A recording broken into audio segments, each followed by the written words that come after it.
எதுக்கு தினம் தினம் பயந்துட்டு வாழணும்? எதுக்கு தினம் தினம் பயந்துட்டு வாழணும்? என் பிளட்டு தான் இப்போ.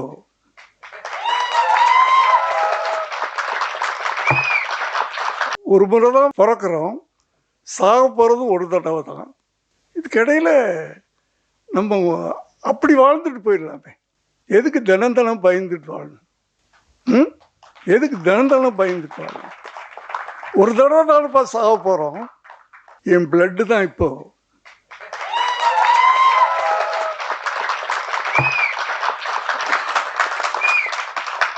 ஜீன் தானே, ஜீன் தானே.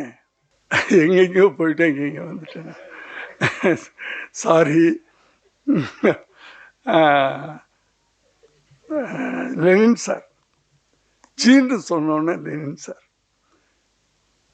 பீம்சிங்கை பற்றி இந்த ஜென்ரேஷனுக்கு தெரியாது. நான் படங்கள்லாம் பார்த்துருக்கேன்.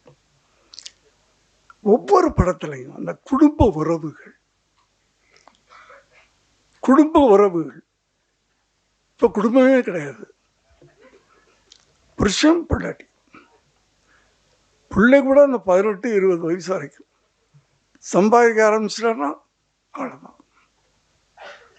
இதுதான் குடும்பம்னு ஆகிப்போச்சு. அப்போ எப்படின்னா குடும்பம், எப்படின்னா அப்போல்லாம் அப்பா, அம்மா, தாத்தா, பாட்டி, மாமே, மச்சான், அக்கா,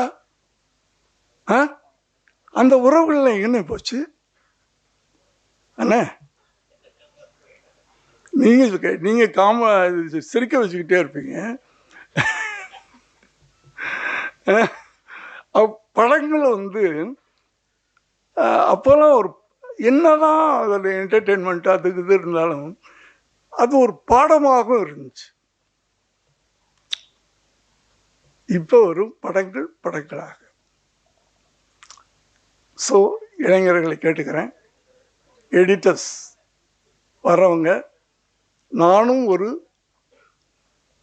லெனின் சார் மாதிரி எதிர்காலத்தில் வரணும் அப்படின்னு நினச்சிங்க. ஒவ்வொரு கலைஞனும் அப்படி வரணும்.